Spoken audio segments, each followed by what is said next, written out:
Welcome everyone to our presentation about Design Bleed.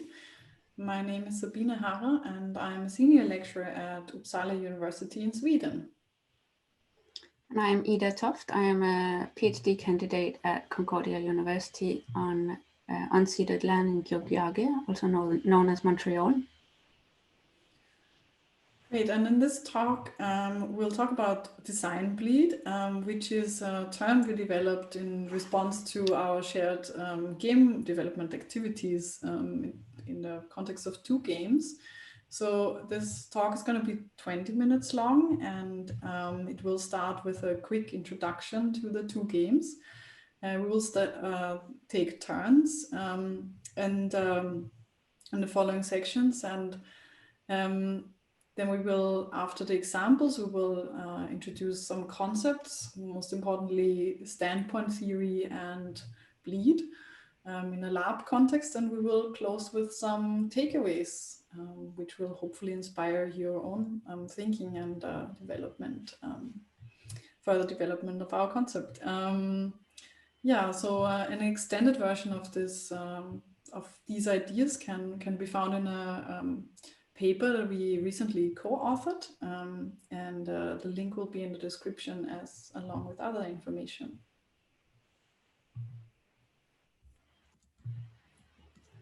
So the first game is called Lovebirds. It is a game we developed in 2014. It's a digital game featuring a number of cardboard masks, a broken circuit, an LED that lights up when the beak is connected to a similar beak with a similarly broken circuit and a similar LED. Connecting beaks is the core mechanic of the game. This core mechanic was wrapped in an atmosphere of smooth romance, such as live violin, a deep sensual voice, amplified in a microphone, a rhetoric taken from a mix of bird-watching commentary, married speeches, and a sensual erotic fetish play. For onlookers, this all seemed very sweet. Oops. The actual activity of beaking, of turning beaks on, however, was as awkward as anyone who has been in these kind of situations might imagine. The game ended with beakers finding each other in twosomes or threesomes. Get Your Rocks On is the second game we want to talk about. It is a rock-based game that facilitates intimate interactions. To play the game, you need a couple of rocks from your local beach or wherever you find your rocks, and a couple of cute crushes or friends that you feel comfortable having a flirt with. The goal of the game is to create sensual rock-based sculptures using a specific gestures, custom-made vocabulary, consent, and continual check-ins. We will link to a PDF with the rules in the description below.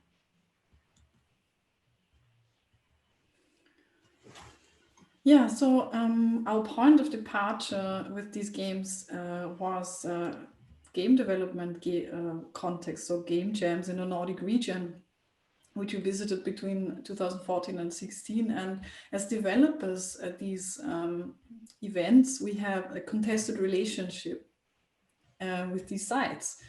On the one hand, these are highly privileged sites, and as white Europeans ourselves, we are also part of this highly privileged elite of people who have access to these creative venues.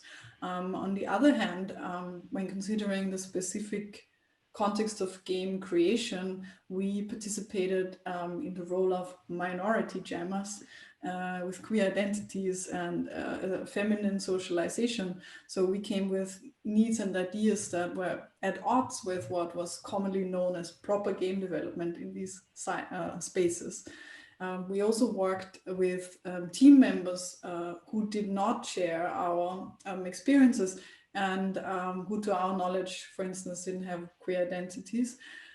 So the creation process of these two games featured a tension between official game jam protocols and our wish to prioritize our experiences as much as normal game development in the creation process. So years after going through these development processes, we got together and kind of brainstormed about what actually happened at these jams, and we coined the term design bleed,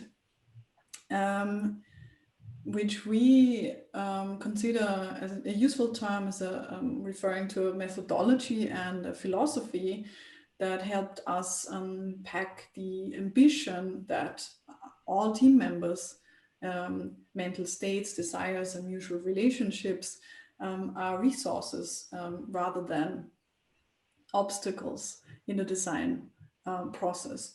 So basically the question of design bleed is, how can our shared standpoints beyond industry ideas bleed into the games we make?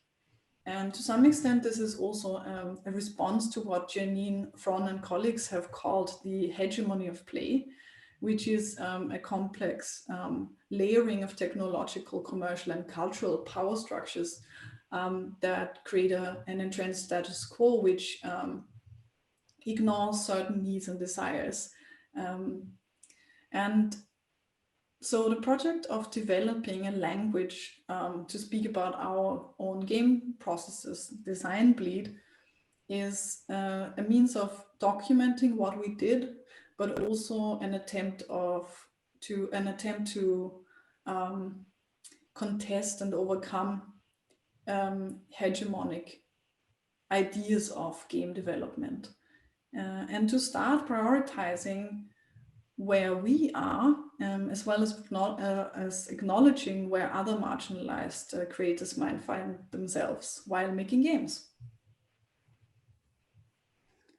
So we tend to standpoint methodology, and we call this a standpoint methodology to design because we wanted to understand if there was a wider political and societal significance of this approach. We sometimes refer to this as a you matter kind of game design methodology. So standpoint theory states that the specific circumstances at which we find ourselves in society matter for the kind of knowledge and priorities that we hold. And by knowledges, we include things such as pleasure, desires, humor, play, preferences, and social relationships. Standpoint theory states that rigorous objective truth-telling is secured not by rigorously following a set of predefined procedures, such as the more conventional versions of science want you to believe, but instead by being true to what one is able to know from the specific circumstances at which we are, and by reflecting on the ties there are between the claims of truth and the circumstances at which they are produced. So Sandra Harding has suggested the term strong objectivity to signify this understanding of truth, and also that perspectives from the margins have a better capacity for making such truth claims, like strong objectivity. In the context of game development, this allows us to rethink ideas of good game design in a way that turns us away from objectivity measures such as best practices and universal design guidelines towards design relevance. In this way, we suggest that strong design relevance refer to designs that radically prioritize developers' unconventional preferences and knowledges over, for instance, mainstream game culture's notions of real games or good games. In the case of Lovebirds, for instance, we chose to work with materials and skills that the developers in the team had a meaningful connection to and a preference for, such as cardboard, violin, simple circuitry, with little regard for how this fitted with skill sets that are often highlighted as necessary design skills for game designers.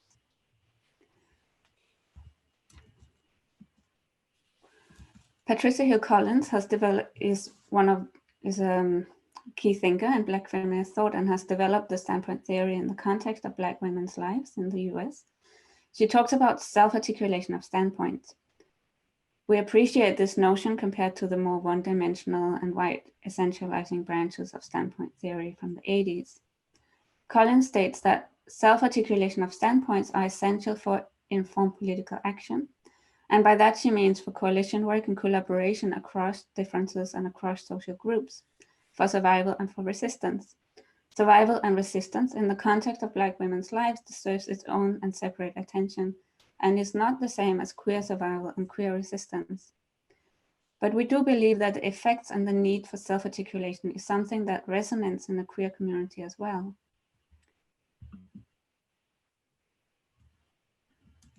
Collins also claims or states that standpoints are shared, which means that individuals from the same social groups share similar standpoints. So while Collins' ideas cannot be taken out of the context of Black women's lives, we think that this idea of shared standpoints has a broader relevance. It means that radically prioritizing our own taste and preferences is never just limited to one individual developer, but necessarily has resonance and relevance to a wider community. Also, in our own experiences, standpoints are multi-layered and are flexible, which means that it's possible that parts of our individual standpoints can overlap with individuals from different groups. In the context of the two games we mentioned, we were in teams with very different people, and as far as we know, not everyone were queer, for instance. But we still consider the games we made as expressions of the shared standpoints of that group, or overlapping standpoints, we might say. So that means that in these kinds of collaborations, we think of the creative works being very much about finding, forging, and articulating the shared standpoints in that group, in that collaboration. So, like we will talk about later on, this also brings up questions about safety, about team constellations, as well as limitations for design bleed. Self-articulation is often not easy, so we turn to the concept of bleed to understand how standpoints might be supported to spill over into the design process. Yeah, and bleed is a term that we borrow from the lab community, and it's a term that has been used both among player cultures and research around this phenomenon of bleed. But what is bleed? It's a phenomenon that describes the spillover and the blurring of boundaries between players and their characters in game. So a kind of interaction of out-of-game realities and game realities. And two types of bleed in and bleed out have been discussed in this context of spillovers. And there are polarized attitudes towards. So bleed is not an uncontroversial concept.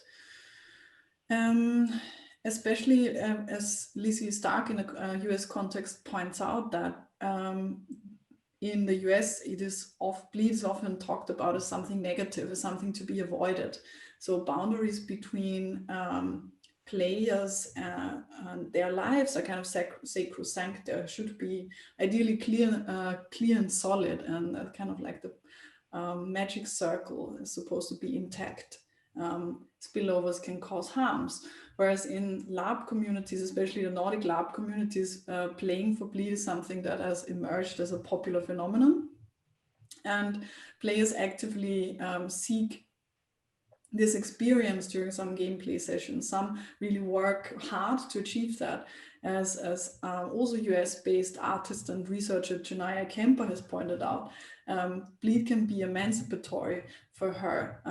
So in her bleed play, she investigates, or she kind of steers bleed to allow her to reflect on her own experience in a structurally racist society as the US, and to kind of like as an ethnographic tool to explore experience and to kind of gain a deeper sense of meaning through bleed. Sarah Lynn Bowman has also referred to bleed as a golden moment, as something that should be honored in the player's kind of like experience. So we, by kind of learning from these conversations, we are asking the question how bleed can refer also to, or apply also to, the process of creating a game. So when reflecting about our processes in creating the two games discussed before, we have retroactively found it very useful to talk about design bleed as a sense of, as an attempt to validate shared standpoints bleeding into the process of creating the game. So we identified 4 different principles that we think are essential for, or essential that we think are, can be useful for bringing bleed in, for bleed-based game design. And these are needs before roles, patience before outcome, skills before tools, and acknowledgement of power before comfort. So this is a tentative list. It's very much in development, and we welcome anyone to add to it and to discuss and take apart and take whatever works for you. We should also say that this is these are not distinct categories or principles, that they are very much entangled. Yeah, at the risk of kind of like appearing essential, but our ambition with this is to not say that they're kind of carved in stone, but rather an attempt to kind of pick them apart and see what happens. So needs before roles is about the ambition to, within finding golden moments that work for the whole team, when everyone is on board with an equally invested in an idea. The quest here is to stay respectfully connected to one's own preferences, and also the discomforts that might come up, and the sense of meaning that arises from negotiating needs rather than roles. So it's about taking responsibility. For instance, when creating Lovebirds, we collected a list of skills everyone wanted to bring to the project, and not judging what that might be. So on the list, for instance, was playing the violin, because that just emerged as a need to include in the game. So that was actually accommodated. But it means also going through maybe perhaps challenging one's own expectations, and giving space for unexpected inputs by others. And also the ability to communicate one's needs clearly and strongly. So it's more an ideal or a vector rather than something that can be achieved, the putting needs before roles, because it's hard work, it's emotional labor, and it should not be romanticized, because it includes also facing awkward and uncomfortable moments and moving through disappointments without actually having an easy fix of, oh, this is my development role, right? The second ingredient is patience before outcome, very much connected to the first one. And the idea here is that what we observed is that when identifying our golden moments, this is not taken for granted that even happens, right? So in both situations of these both games, we worked in a compressed game development setting, in a game jam, where the expectation is to produce something quickly and playable before the time is up. With Get Your Rocks On, for example, we spent the first 12 hours of the game jam just observing rocks, talking about time, feeling into each other's preferences. And we were actually quite lucky to arrive at a golden moment in the form of a really actionable game mechanic that to all of us represented flirting in a good way. This is far from guaranteed, and we need to kind of respect the ability of bleed to move flexibly and also be unreliable, uncontrollable, and sometimes impossible. And this very much interferes with a central hegemonic principle of game design, and more generally capitalism, which is productivity. So the third principle is skills before tools.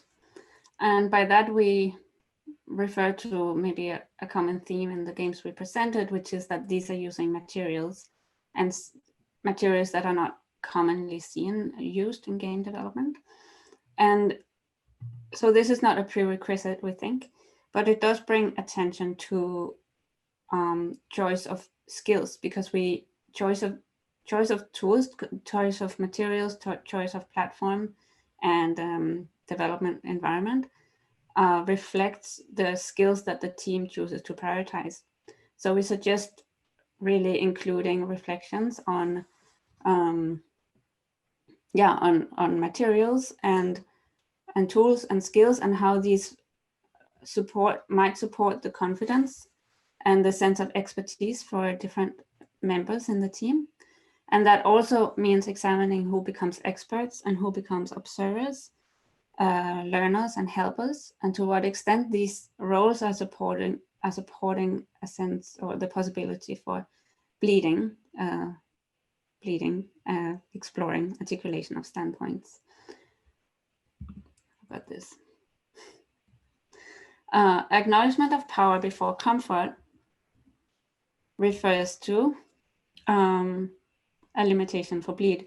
And that means that teams that spans over very large gaps in differences, and especially in power, might have a limitation for design bleed to ever happen.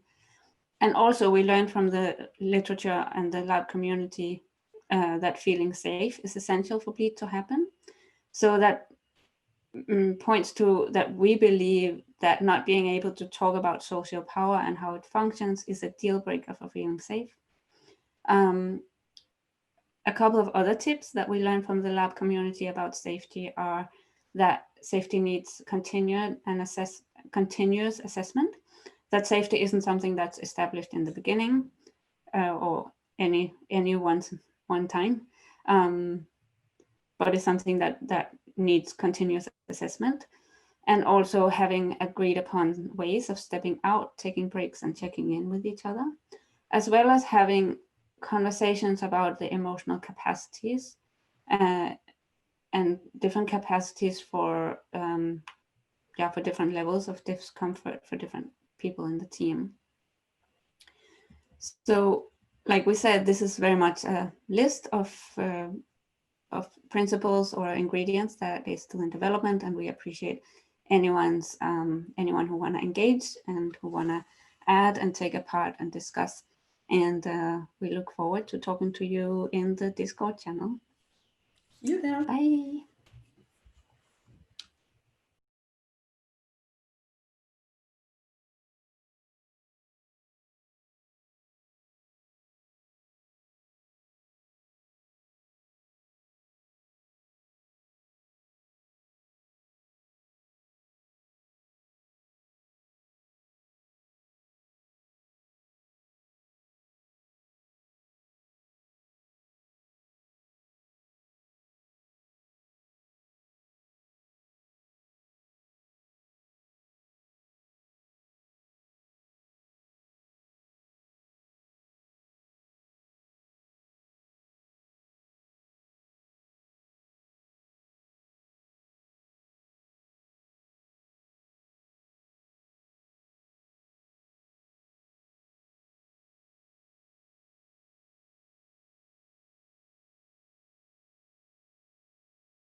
Hi, I'm Sasha Reneau, and I'm here to talk about designing games that utilize the evocative and interpretive nature of tarot and poetry. I'll be talking about this through what I've learned developing Spindle Wheel as an interpretive tarot-like role-playing system, and what it's been like making games to play in it. Who am I? I'm an illustrator and game designer. You can find me on Twitter at Sasha_Reneau, my game's at 22to22.itch.io, my game development on Twitter at tcabbage. I made Spindle Wheel, a tarot-like interpretive storytelling game in which you weave a story from card to card, which you can find out more about at tcabbage.com/spindlewheel and on Kickstarter now at bit.ly/spindlestarter. I also host Spindle Wheel Stories, an actual play podcast / dev journal of sessions I played with guests and the lessons I learned and implemented from those sessions. Spindle Wheel is, at the time of this recording, over 500% funded with a dozen hacks of the deck and system on itch.io, and is featured on such podcasts as Party of One, You Don't Meet in an Inn, Playtesting Power Hour, Follow the Leader, If Not Us, Then Who, and An Atlas of the World Unknown. What is interpretive design? Interpretive design is design that utilizes ambiguity to demand meaning-making from the player. In tabletop games, parts of play that are not covered by mechanics and yet are still central to the story are known as a fruitful void. Fruitful voids are core to interpretive design and make a game into a scaffolding that enables player expression and collaborative storytelling. Interpretive games are one answer to the question, what if a game wasn't programmed on numbers but instead on archetypes and iconography? It's all about assigning meaning and building and modifying those meanings over time. Interpretive systems require a different kind of computation, drawing from libraries of experience and interpolating them into context. It is not easier or simpler than mathematical computation, it's just using a different muscle. It's also something human brains are better equipped to do than computers. Connecting bits and pieces of patterns to infer a narrative is something we do all the time. But the presentation of those bits and pieces is just as possible to do in video games as it is in tabletop, and it's a big proponent of emergent narrative, especially in systems-driven or proc-gen games that don't have a written story. I'm going to be focused on tabletop here, though, since that's what I have the most experience in designing. What isn't it good for? Interpretive play is malleable, soft-bodied, self-determined, and reliant on consensus. You're not going to get the hard responsive numbers or the reliability of a hammer's physics. If you need something ratified in concrete external ways, interpretive design isn't going to help you. It also has a tendency to get sort of wibbly and high concept because the base construction is archetype and trope, and the conversation can get disconnected from the story and more into the theory and ideas driving it. Without the construction and grounding of small hard details like rock candy, it can get difficult to pilot a satisfying conclusion. It's also not great for telling a really specific story, because part of the content generation is pulling from an oracle of some kind. If you know exactly the experience you want to share, you don't need input from something like Spindle Wheel to do it, and the space interpretive design demands might be extraneous or detracting from the point you want it to make. A tarot-like game is one that uses or subverts the form, ritual, or practice of tarot. Tarot is used in some spiritual practices, but has its origins in a playing card game and is not inherently magical. A tarot spread is a collection of iconography juxtaposed against each other in the context of the question posed by the querent. The actual answer is found between these icons, in the relationship the spread proposes between the cards and the question asked. Simply put, tarot is a mirror, a way of recontextualizing your own thoughts and anxieties. You project these onto the card's story tropes and archetypes, and seeing how they fit or how they don't gives you a better sense of the question you're asking and your own feelings surrounding it. This projection is how storytelling in Spindle Wheel works. You bring your own aesthetics and storytelling instincts to the table and organize them with the cards. Tarot's archetypes are abstracted and simplified concepts, the big swings of major arcana, the small and specific nuances of minor arcana. Archetypes are the palette from which interpretation is painted. Tarot and tarot-like cards are like paint in the tube.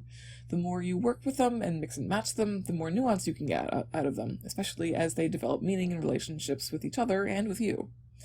However, because tarot-like interpretive mechanics are hugely reflective in nature, it's critical to purposefully mitigate or manipulate bleed between player emotion and gameplay.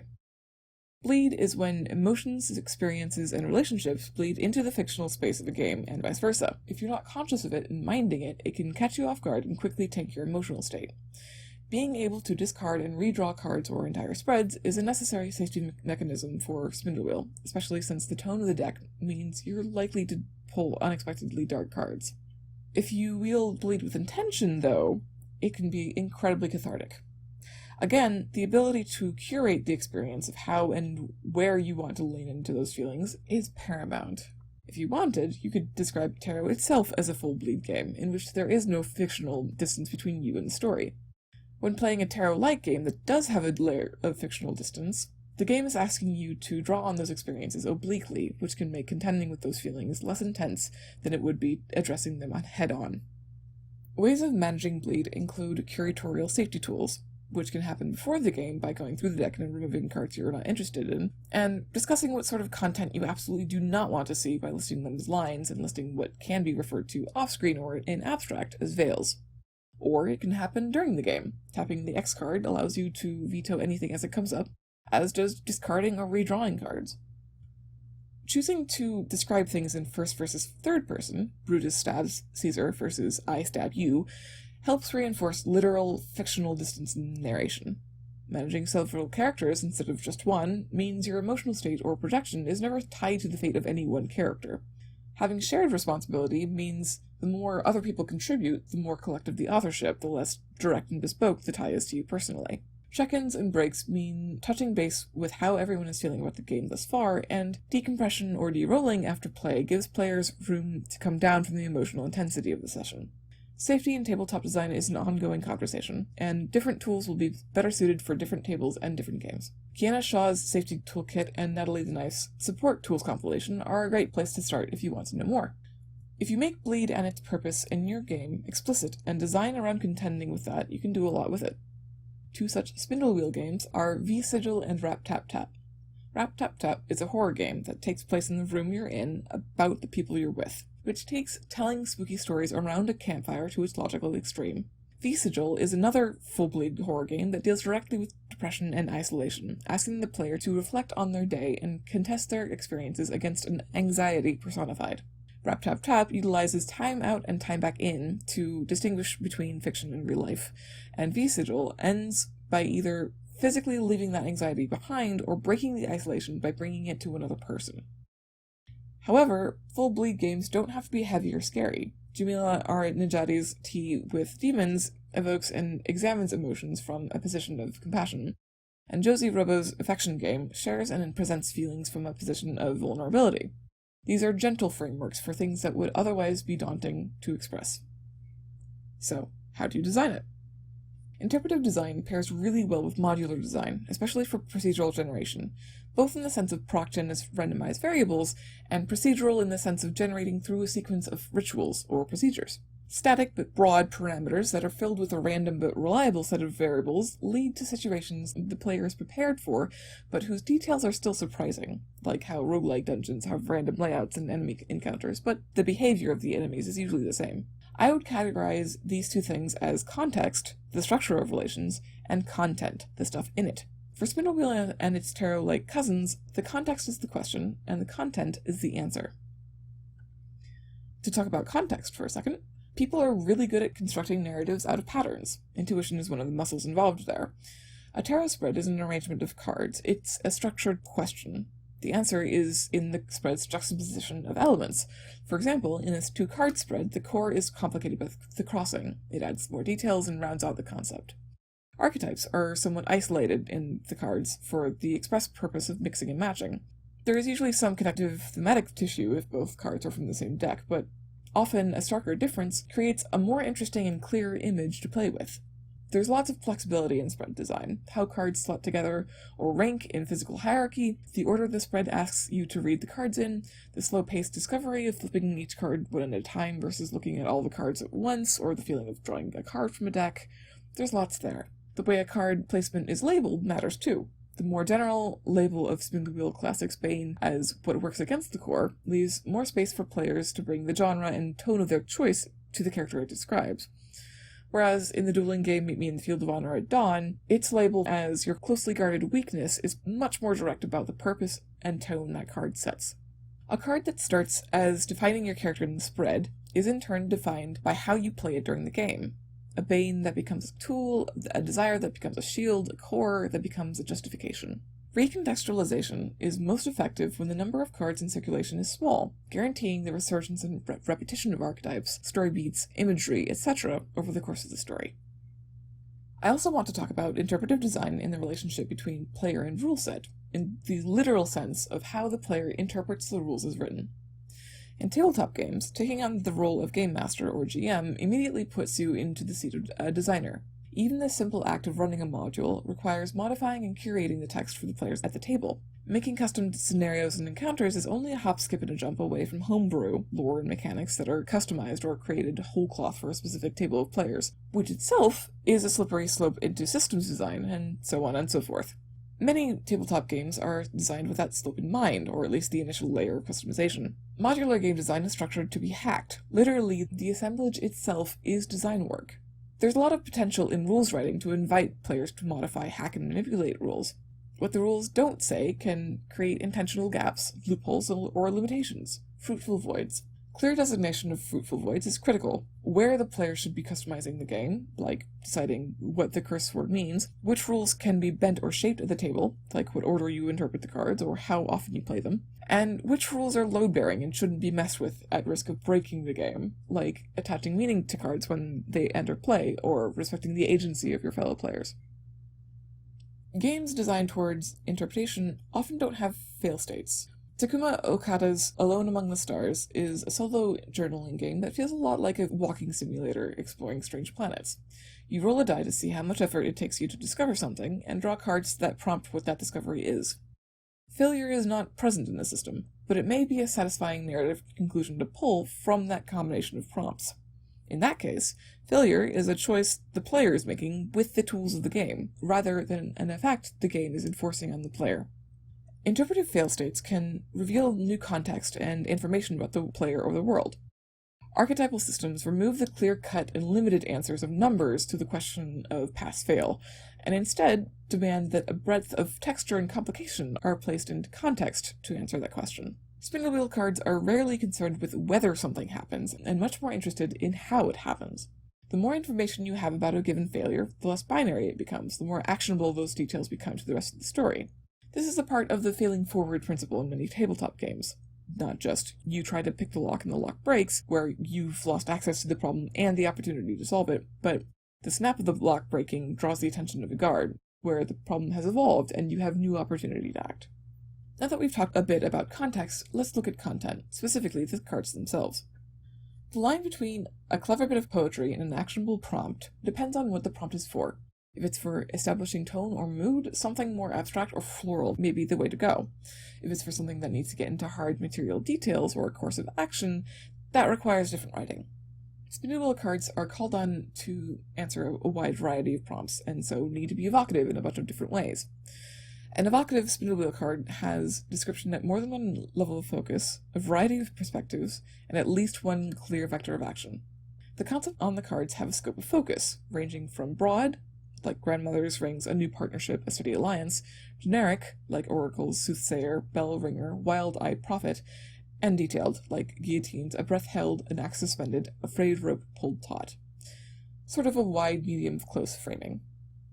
The drawbacks to each of these on their own are that broad can be too open-ended to really answer questions, generic can rely too heavily on the reader's familiarity with genre tropes, and detailed can get into the weeds with floral garbage nonsense that sounds pretty but is useless in play. Having several scopes of focus on a card is handy. A reader might not connect with the fine detail on the card, but if they understand the broader scope example, they can use it to put the fine detail into context. It also covers your basis for the breadth of questions the deck needs to be able to answer, which are a person, a place, an event, an attitude, a physical object, a feeling, a lesson learned, an action, a goal, a philosophy, a detail, a reaction, a value judgment. The list goes on.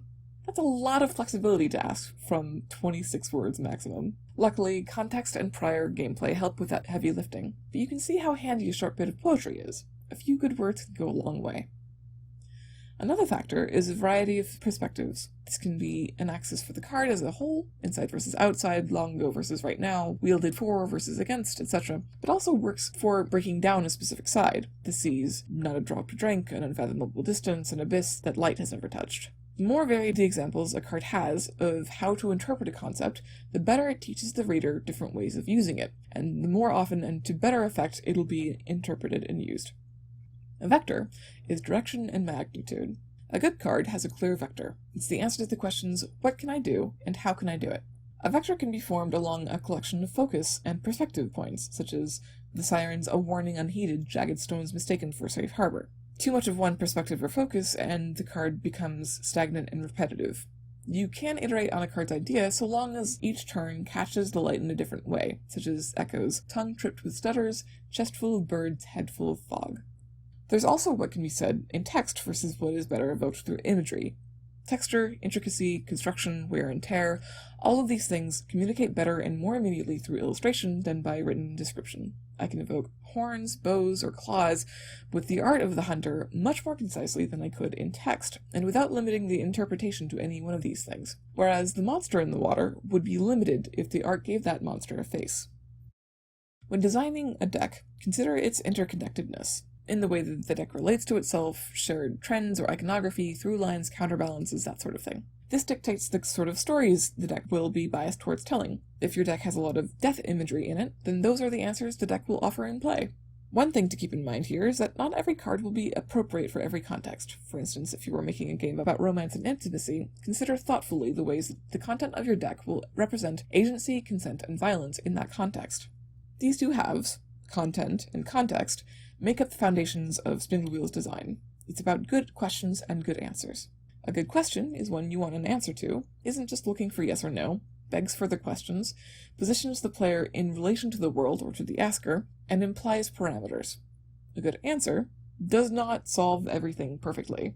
Ideally, it causes a different problem or a new question. It's not a flat yes or no, but carries some sort of nuance forward, even if that is as subtle as a brick, and defines boundaries. Speaking of good questions, now that I've talked about what I would know about interpretive design, here are some things I'm curious about. How else can we design accessible oracle decks? How abstract can an oracle deck be and still be useful for interpretive mechanics? Where do interpretive mechanics fit in harder-edged numerical games? What do these lessons look like applied to video games?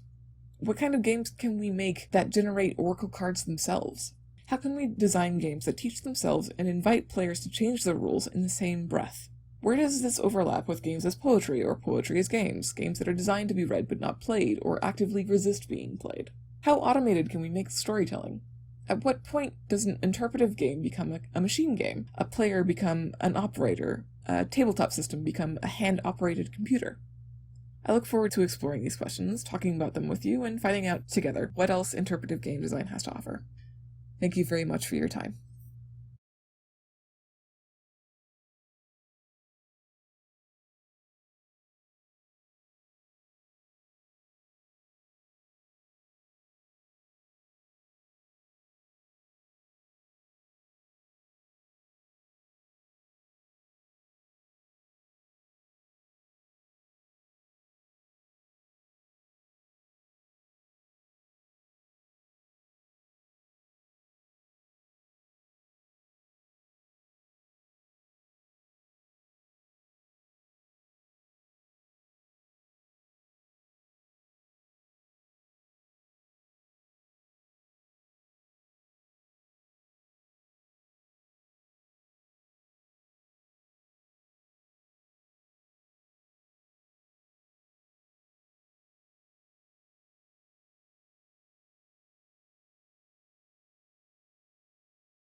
Hello, thank you so much for coming by.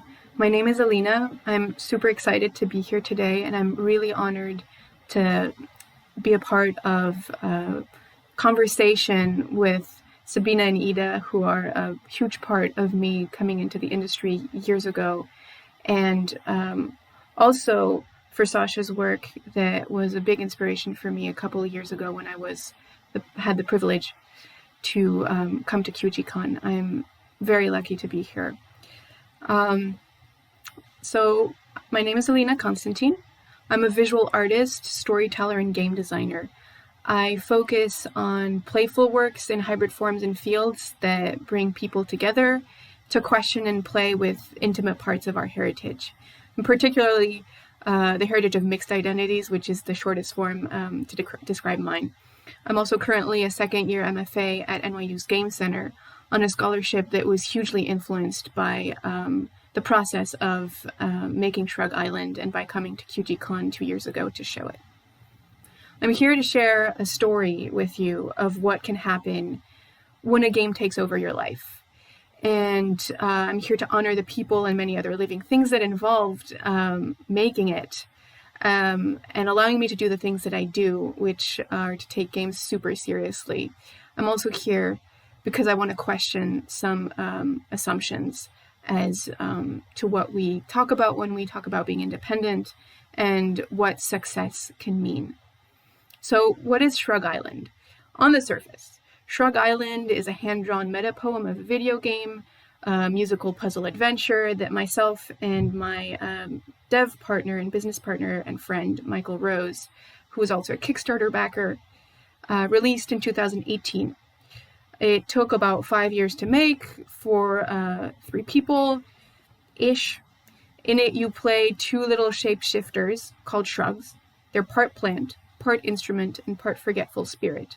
The goal of this adventure is to bring them together and help them reawaken the world around them. That's what Shrug Island is on the surface. Shrug Island is also deeply a queer origin story. It embodies a decade-long role play created by an oblivious player, myself, with the backing vocals of a dozen other people coming in and out of it like birds on a ship at sea. Let me share the trailer with you for a minute.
So where do things start? They start when people make it possible for you to keep going. They start when people make it possible for you to have a roof over your head or have tech to work on to do the things that you want to do.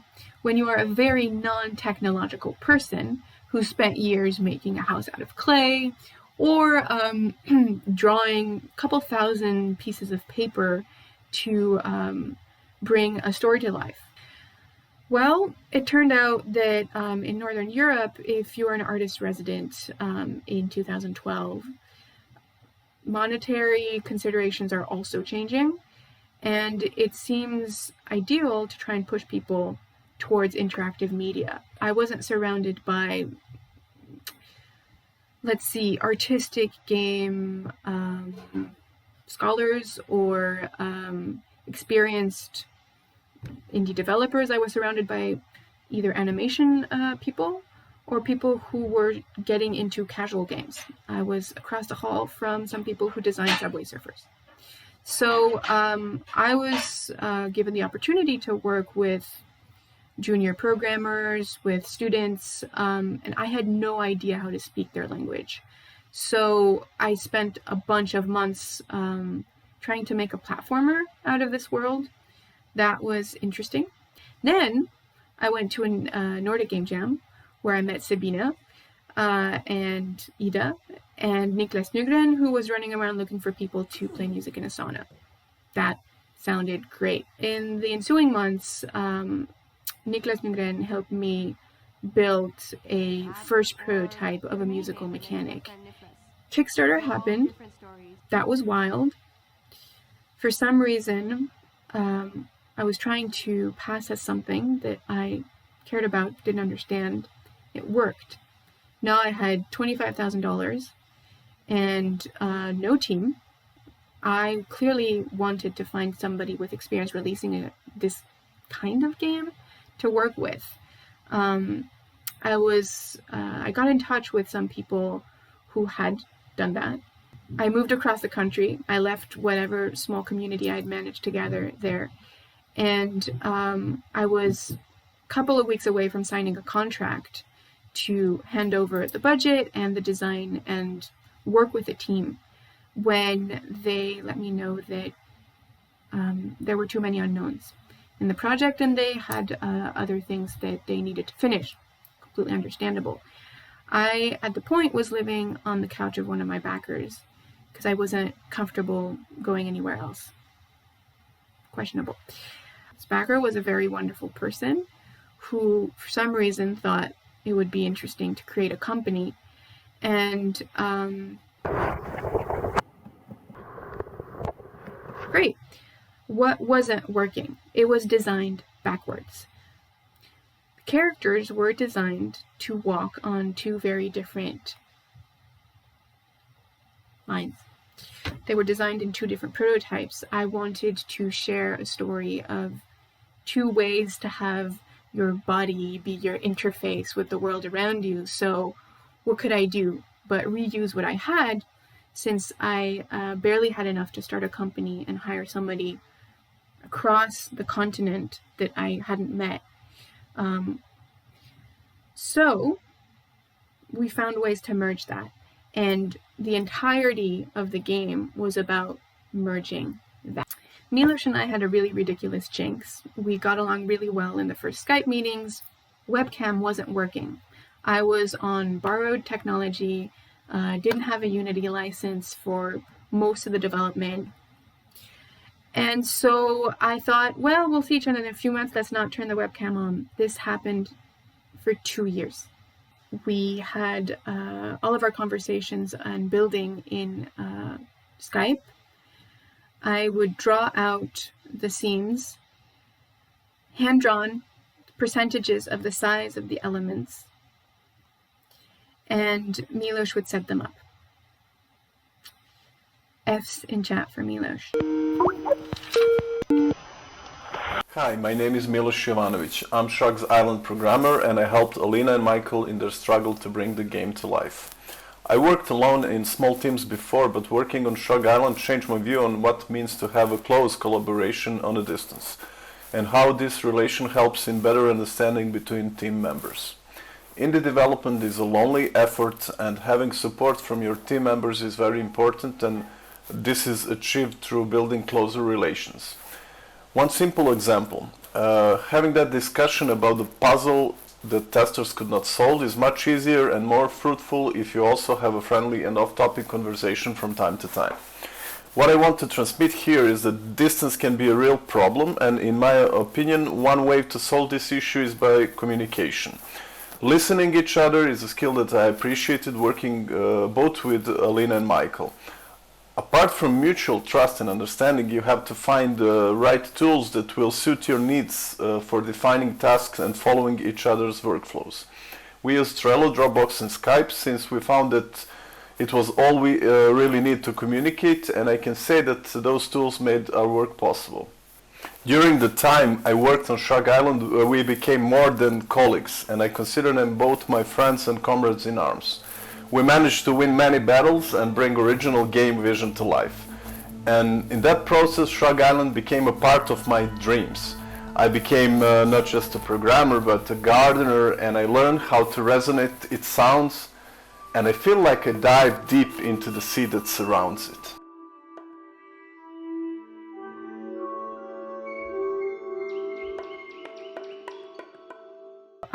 I met him in 2016 at the airport in Copenhagen. He brought me socks. He brought me Placita Cubranza, which was amazing. And he brought me a stone sculpture that looked like it was a fishman from archaeological digs in Serbia. So clearly we had managed to develop a sense of family. It was also very challenging for me to see that something which I thought might take 3 weeks in terms of untenable living accommodation took 2 years. So I burned out, and I took my burnout really seriously. Instead of taking a couple of days off and going to a harbor festival that my friend had sent me to, I fell in love with said harbor festival, and I moved in to a ship. That's when I realized that I was not going to make a game, that games were a way for me to interface with the world, and I found a way to help a community of squatters, activists, our agricultural students who were renovating a boat and make a game about the shipping industry to justify me feeling alive and playing music and having a curtain over my bed.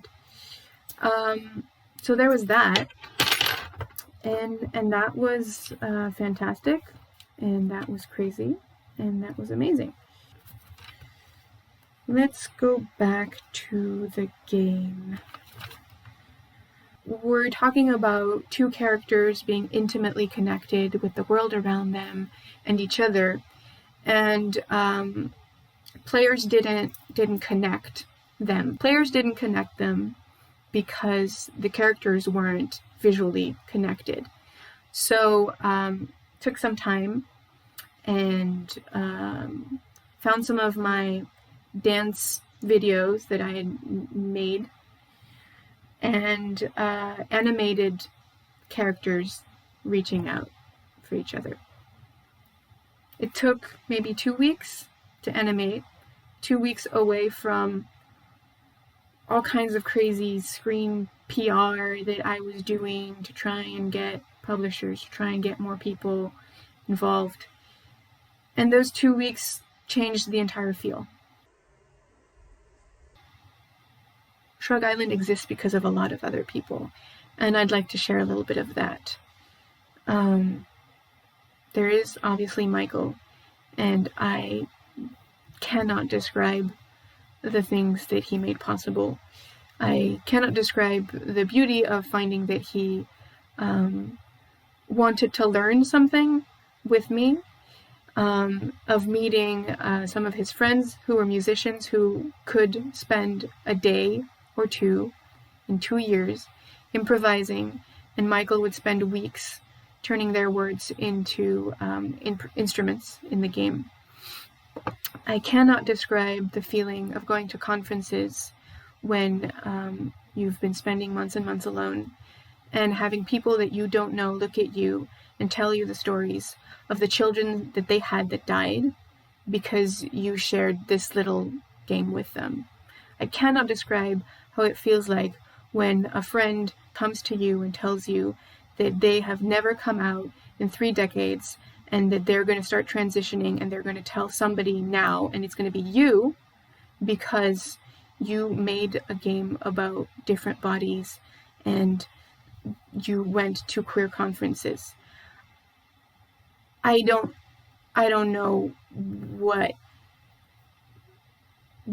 but it's the things that keep me going. So that's also part of Shrug Island. Where did this all come from? I moved around. I lived in about 7 countries in 3 odd decades. My father's Romanian. My mother calls herself European. There's a couple of very fascinating countries in there as well. And I was trying to figure that out. The only times I wasn't was when I was running around barefoot in the forest or when I was listening more than playing music. I found that a lot of other people could connect to that. And so the Shrugs are what they are. They're musical, they're messy, they're slow, and they change their bodies, and they have varying pronouns depending on who's playing them, and that's perfectly fine with me. Shrug Island is family, and Shrug Island is trauma, and Shrug Island is absurd magic. And maybe my new metaphor is Shrug Island is an apple tree in a cemetery. I clearly met a lot of people, and I lost a lot as well. When I started this process, I was in a relationship. I was building a house and a child in Denmark. That was not tenable for all kinds of reasons. Through the process, I made friends, I made business partners. I learned that making friends from strangers is really easy. Working with friends is different. And you're no longer just 2 worlds walking next to each other, you're also building something. And so you get power dynamics involved, and you get different versions of time. And that in itself is a work. It takes time. I am deeply grateful for the hundreds of people who believed in something that I still don't really understand. I'm deeply grateful for all the people who want to do this kind of crazy work, because I think it needs doing. So thank you for your time. Thank you for your patience. Thank you so much for coming on this journey, and for trying out a version where games are not the things you play or the things you make, but they're the questions that you share with people, and they're the adventures that you can have along the way. I really believe that games have a value for that, for expanding the people we have questions with, for expanding our conversations, and for expanding our reality. I hope that this has been a good one. Have a beautiful night. Have a beautiful day. Thank you.